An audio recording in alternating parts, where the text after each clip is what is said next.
प्यारे बच्चों, आज के इस वीडियो में हम पढ़ने वाले हैं पौधों में प्रजनन की कुछ असामान्य विधियां।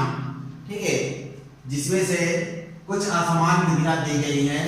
पहली असामान्य विधि है उपयुग्मन या एपोगैमी।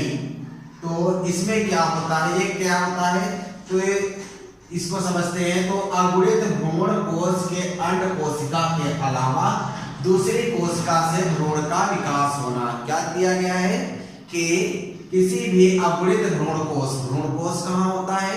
भ्रूण कोश पौधे का जो मादा जननांग होता है उसको जायांग कहते हैं। जायांग का निचला भाग अंडाशय कहलाता है। ठीक है, जैसे आप देख सकते हैं,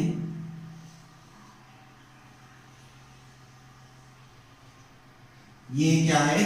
जायांग है। स्त्री केसर है, और स्त्री केसर का यह फूला हुआ भाग जो होता है अंडाशय कहलाता है। और अंडाशय के अंदर क्या होता है? बीजांड होता है।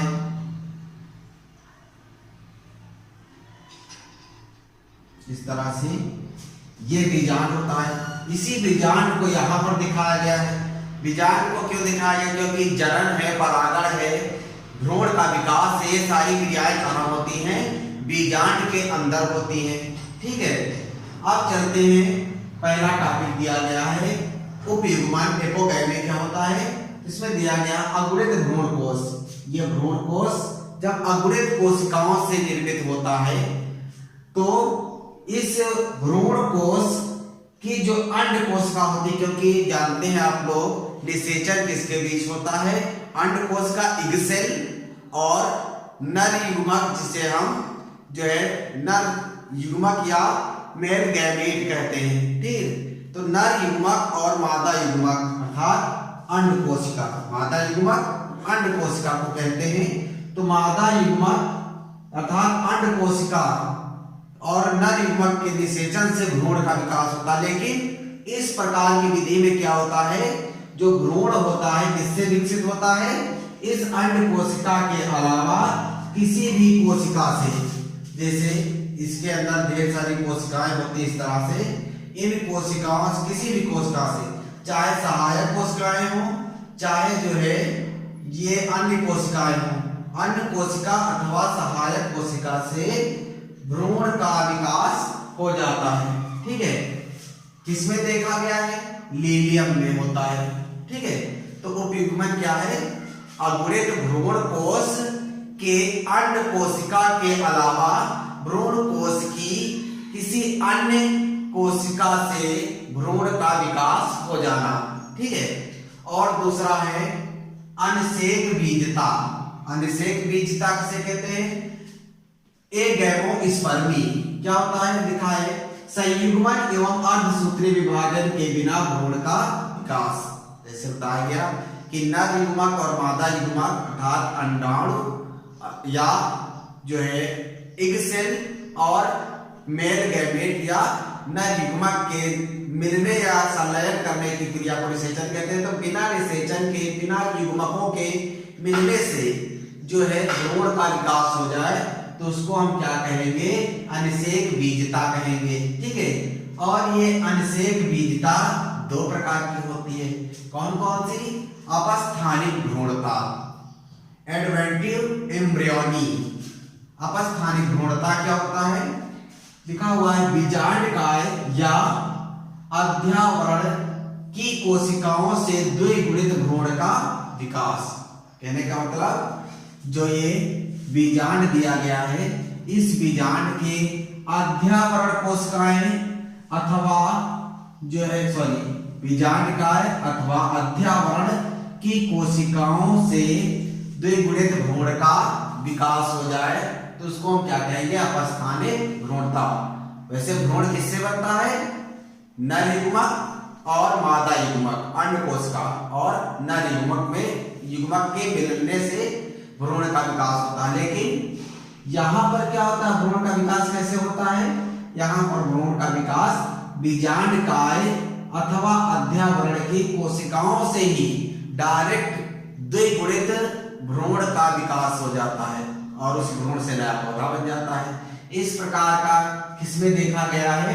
तो आम और नींबू में ये अवस्थानिक भ्रूणता पाई जाती है।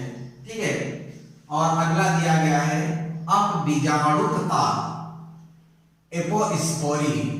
ये क्या होता है? इसका मतलब है बीजांडकाय की कोशिकाओं से द्विगुणित भ्रूण कोश और भ्रूण कोश की अंड कोशिका से भ्रूण का विकास। ठीक है, तो इसमें क्या है? बीजांडकाय की कोशिका, अर्थात ये बीजांडकाय की कोशिका है, न्यूसेलस कहते हैं। तो न्यूसेलस की सेल से क्या बनता है? एक द्विगुणित भ्रूण कोश बनता है। न्यूसेलस से ही एक द्विगुणित भ्रूण कोश बनता है। द्विगुणित किसे कहते हैं? जिसमें गुणसूत्रों की संख्या प्रत्येक कोशिकाओं में 2 गुने हो, अर्थात जैसे मनुष्य की लिंग कोशिकाओं में गुणसूत्रों की संख्या 23 होती है और कायिक कोशिकाओं में 46 होती है। तो 46 अवस्था क्या है? 46 गुणसूत्र का मतलब द्विगुणित अवस्था है। उसी तरह से यहाँ जितनी भी कोशिकाएं होंगी भ्रूण कोश के अंदर, वो सभी द्विगुणित अवस्था में होंगी। मान लेते हैं कि यहाँ की कोशिकाओं में कितने, मान लेते हैं कि 24 गुणसूत्र हैं, प्रत्येक कोशिका में 24 गुणसूत्र हैं। लेकिन जो लिंग कोशिका होती है, अंड कोशिका, उसमें 24 की बजाय कितने होंगे?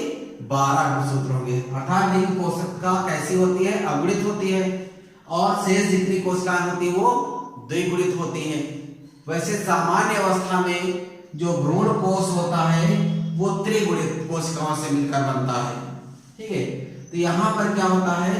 बीजांडकाय की किसी कोशिका से किसका विकास हो जाता है? द्विगुणित भ्रूण कोश बन जाता है, और इसी द्विगुणित भ्रूण कोश की अंड कोशिका नर युग्मक से निषेचन करके भ्रूण का निर्माण करते हैं और उस भ्रूण से नया पौधा बन जाता है।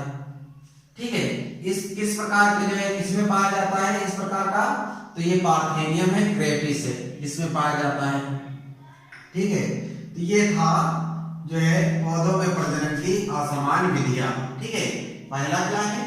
उपयुग्मन, एपोगेमी, अर्थात अगुणित भ्रूण कोश के अंड कोशिका के अलावा, इस अंड कोशिका के अलावा इस भ्रूण कोश की किसी अन्य कोशिका से नया भ्रूण बन जाना या भ्रूण बन जाना। ठीक है, लीलियम में होता है। और अनिषेक बीजता किसे कहते हैं?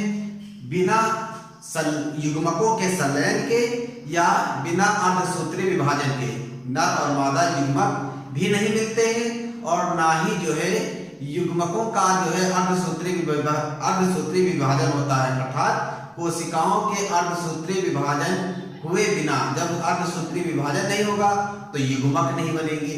नर युग्मक या मादा युग्मक किससे बनते हैं? अर्धसूत्री कोशिका विभाजन से बनते हैं। तो बिना अर्धसूत्री कोशिका विभाजन से ही भ्रूण का विकास हो जाना। ठीक है, और ये 2 प्रकार का होता है, अवस्थानिक भ्रूणता, एडवेंटिव एम्ब्रियोनी, अर्थात किसे कहते हैं? बीजांडकाय या जो है अध्यावरण की कोशिकाओं से। बीजांडकाय या अध्यावरण की कोशिकाओं से द्विगुणित भ्रूण का विकास डायरेक्ट हो जाता है। इन्हीं कोशिकाओं से ही भ्रूण बन जाता है। भ्रूण क्या है? एक बहुकोशिकीय संरचना होती है जिससे नया पौधा उगता है। ठीक है, और अगला क्या है? अपबीजाणुकता एपोस्पोरी। इसमें क्या होता है? बीजांडकाय की कोशिका से, बीजांडकाय की किसी कोशिका से द्विगुणित भ्रूण कोश का विकास होता है। द्विगुणित भ्रूण कोश में अंड कोशिका बनती है और वह अंड कोशिका नर युग्मक के साथ निषेचन करके भ्रूण का विकास करते हैं और भ्रूण से नया पौधा बन जाता है। अगला है दिया गया है टॉपिक अलैंगिक तथा लैंगिक जनन में अंतर। अलैंगिक जनन तथा लैंगिक जनन में क्या अंतर है? तो यहाँ पर कुछ अंतर दिए गए हैं, देख लेते हैं। पहला अंतर है अलैंगिक जनन। अलैंगिक जनन में जो होता है एक जनक भाग लेता है। आप जानते हैं अलैंगिक जनन से पहले पढ़ चुके हैं। अलैंगिक जनन एक जनक की उपस्थिति में होता है, किसी एक जीव से ही नई संतानें विकसित हो जाती है। लेकिन लैंगिक जनन में 2 जनक भाग लेते हैं। कौन कौन से? एक नर और एक मादा। नर और मादा के मिलने से संतानें बनती हैं। ठीक है, और दूसरा है कायिक कोशिकाओं द्वारा होता है। अलैंगिक जनन कायिक कोशिकाओं द्वारा होता है। जीव की शरीर की किसी भी कोशिका से विभाजन करके या कायिक परिवर्धन करके, ठीक है, नया जो है नई कोशिका या नया जीव बन जाता है। ठीक है, जैसे आपने पढ़ा था बीजाणु द्वारा अलैंगिक जनन। बीजाणु जो है अलैंगिक जो है अगुणित जो है बीजाणु के शरीर होते, एक प्रकार के पार्ट होते हैं कोशिकाओं के, तो वो जो है नए जीव का निर्माण कर लेते हैं। ठीक है, तो कायिक कोशिकाओं से अर्थात शरीर की किसी भी कोशिकाओं से नई संतान बन जाना, ये क्या है, कायिक कोशिका द्वारा अलैंगिक जनन है। और लैंगिक जनन लिंग कोशिकाओं द्वारा होता है, चाहे जंतु या पौधा हो, उसमें क्या होते हैं, नर और मादा लिंग कोशिकाएं होती हैं, जिसे अंडाणु और शुक्राणु या नर युग्मक या मादा युग्मक कहते हैं। उन दोनों के मिलने से लैंगिक जनन होता है। और अगला है समसूत्री विभाजन होता है। अलैंगिक जनन में समसूत्री कोशिका विभाजन होता है। जब किसी भी जो है जीव की अलैंगिक कोशिकाओं से कायिक कोशिकाओं में विभाजन कौन सा होता है, समसूत्री विभाजन। और उसके समसूत्री विभाजन से क्या हो जाता है, नई संतानें बन जाती हैं। ठीक है, और इसमें जो लैंगिक जनन में क्या होता है, इसमें जो है अर्धसूत्री कोशिका विभाजन होता है। कायिक कोशिकाओं में जननांग जो होते हैं, नर जननांग और मादा जननांग, दोनों जननांगों में कौन सा विभाजन होता है, अर्धसूत्री कोशिका विभाजन होता है।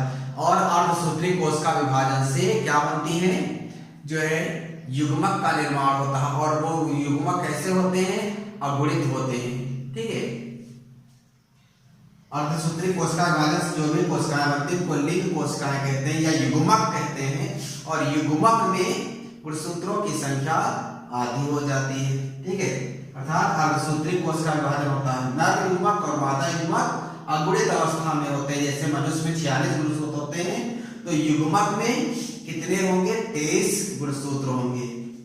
अगला है जनन की इकाई कलिका, बीजाणु व खंड होते हैं। जो अलैंगिक जनन में जनन की इकाई जो संतान को उत्पन्न करते हैं, उन्हें हम क्या कहते हैं, कलिका के द्वारा, बीजाणु के द्वारा, या जब शरीर टूट जाता खंड से नई संतानें बन जाती। किसी जीव के शरीर में कलिकाएं निकल आती हैं, तो कलिकाओं से नया जीव बन जाता है। तो ये क्या है, जनन की इकाई है। और लैंगिक जनन में जनन की इकाई क्या होती है, युग्मक होते हैं। इकाई किसे कहते हैं, किसी जीव का सबसे छोटा भाग जो जनन में सहायक हो, उसको हम इकाई कहेंगे। ठीक है, तो जनन की इकाई क्या होती है, लैंगिक जनन में युग्मक होते हैं। अगला है संतानें जनक के समान होती हैं। जो संतानें होती हैं जिसमें अलैंगिक जनन में, क्योंकि उसी के शरीर की कोशिकाओं से नई संतानें बन जाती है, इसीलिए जो संतानें होती हैं वो अपने पूर्वजों या जनकों के समान होती हैं। और इसमें जो होता है संतानें जनक से भिन्न हो जाती, क्योंकि नर युग्मक और मादा युग्मक मिलते हैं। तो नर युग्मक और मादा युग्मक के जब लक्षण मिलते हैं तो कुछ नए लक्षण प्रकट हो जाते हैं, नई विभिन्नताएं आ जाती हैं। इस प्रकार जो है संतानें जनक से भिन्न हो जाती हैं। ठीक है, तो आज के लिए इतना ही। यदि हमारा वीडियो जो है अच्छा लगा हो तो आगे शेयर करिएगा। ठीक है।